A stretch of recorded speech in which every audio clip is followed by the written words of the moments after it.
Achab rapporta à Jézabel tout ce qu'avait accompli Élie et comment il avait massacré par l'épée tous les prophètes. Jézabel dépêcha un messager à Élie pour lui faire dire « Que les dieux me châtient avec la plus extrême rigueur si demain, à cette heure, je ne fais de ta vie ce que tu as fait de la vie de chacun d'eux. » Élie, constatant cela, se leva et s'enfuit pour préserver sa vie. Il parvint à Bir-Shéba, qui relève de Juda, et il y laissa son serviteur. Pour lui, il s'avança dans le désert où, après une journée de marche, il s'assit sous un genêt et sollicita la mort en disant « C'en est assez. Maintenant, Yahweh, reprends mon âme, car je ne suis pas meilleur que mes ancêtres. » Il se coucha et s'endormit sous un genêt. Et voici qu'un ange le toucha et lui dit « Lève-toi, mange. » Il regarda, et il y avait à son chevet un pain cuit sur des pierres chauffées et une cruche d'eau. Il mangea et but, puis se recoucha.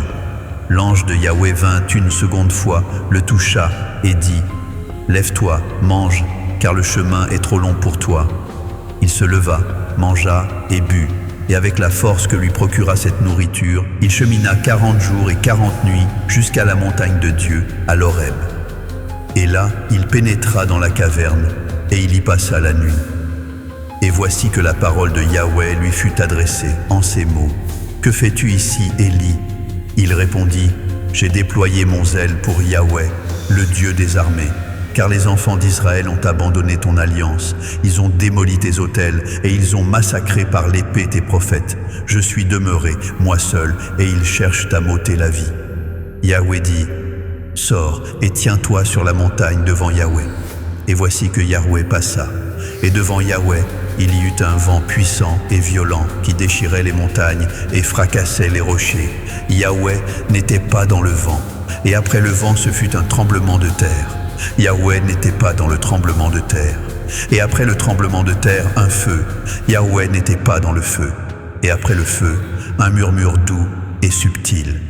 Quand Élie l'entendit, il s'enveloppa le visage de son manteau, il sortit et se tint à l'entrée de la caverne. Et voici qu'une voix lui fit entendre ces paroles. « Que fais-tu ici, Élie ?» Il répondit, « J'ai déployé mon zèle pour Yahweh, le Dieu des armées, car les enfants d'Israël ont abandonné ton alliance. Ils ont démoli tes autels et ils ont massacré par l'épée tes prophètes.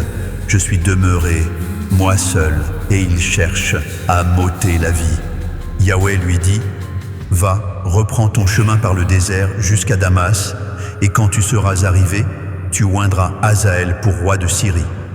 Tu oindras aussi Jéhu, fils de Nimshi, pour roi d'Israël, et tu oindras Élisée, fils de Shaphat, d'Abel-Méhola, pour prophète à ta place. Et il adviendra que celui qui échappera à l'épée de Hazaël, Jéhu le fera périr, et celui qui échappera à l'épée de Jéhu, Élisée le fera périr. Mais je réserverai en Israël 7000 hommes, tous ceux qui n'ont point fléchi les genoux devant Baal, et dont la bouche ne l'a point baisé. » Élie partit de là et il découvrit Élisée, fils de Shaphat, qui labourait.